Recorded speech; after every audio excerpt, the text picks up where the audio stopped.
Hello Chieftains, today I wanted to showcase to you a game that I've been playing for quite some time now, and if you've been watching my speedruns and looking at me take cheeky little breaks in between resets, you'll know exactly what game I'm talking about.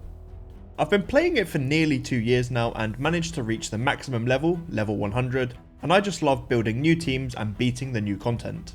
If you're into collecting characters and simply having a great time with beautiful gameplay, click the link in the description or scan the QR code on screen and you'll get not one, but 2 epic champions when you reach level 15. The first is Lightsworn and the second is Juliana, both very good epics.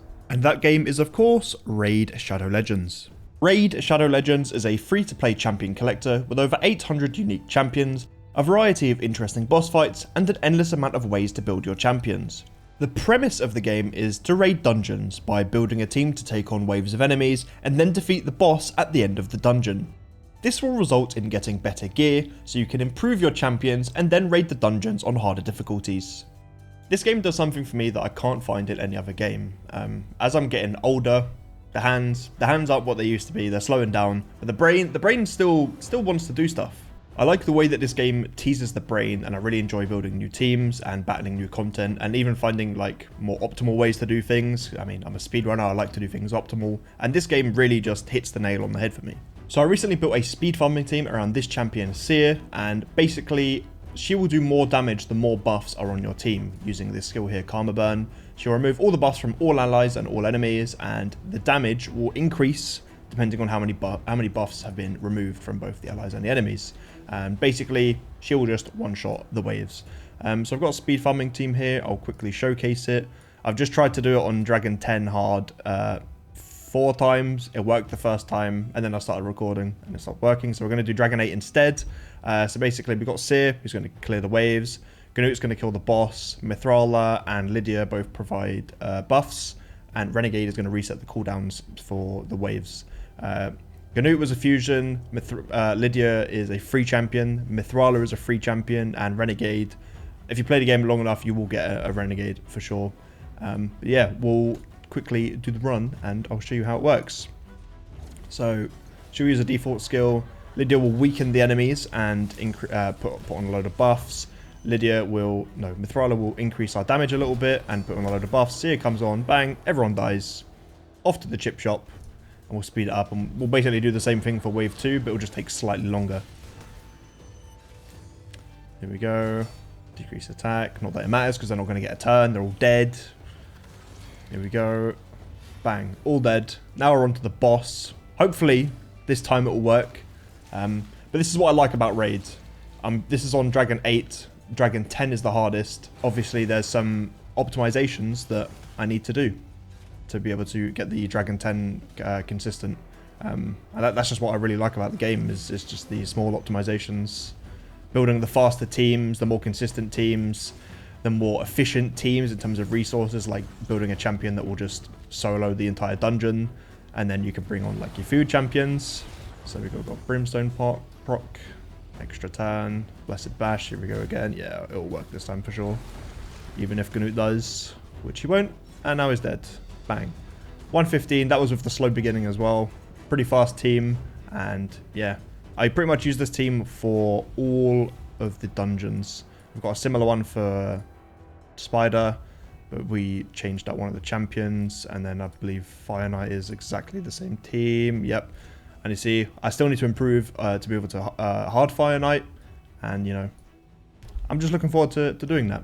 And with Christmas around the corner, I wanted to talk a little bit about some Christmas events and also the Christmas-themed champions. Now, look at this guy. Who's this? This is Santa Claus, also known as Sir Nicholas. It looks really cool, to be honest. The champion designs that they do on this game are just incredible, in my opinion. How they can come out with so many unique characters and they all look vastly different is beyond me.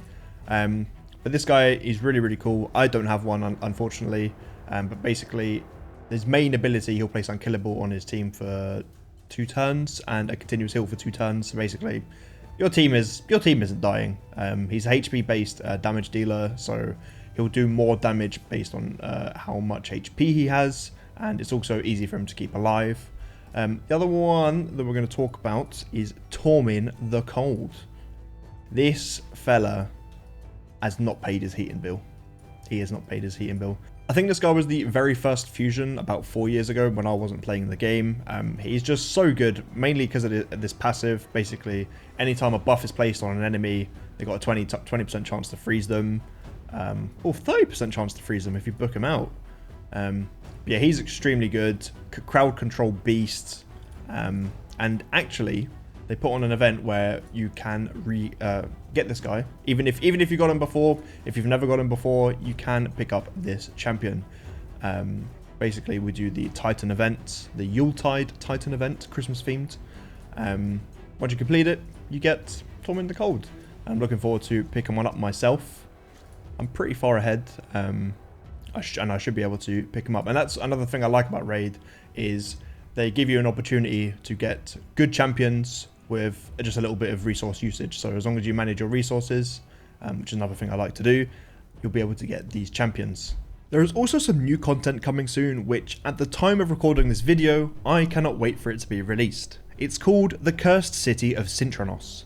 It's the biggest piece of content since the Doom Tower, with 100 different stages to beat and get increasingly more difficult as the stages progress.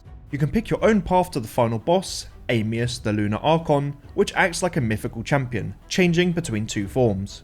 Figuring out how I'm going to beat this guy is going to be fun, to say the least. There is a huge variety of great rewards available, and if you beat the Cursed City on the hard difficulty, you can start working your way towards your very own mythical champion, Carnage the Anarch. If you haven't started playing Raid yet, what are you waiting for? You can click the link in my description, or use the QR code on screen to get some insane rewards that you can only get through my links.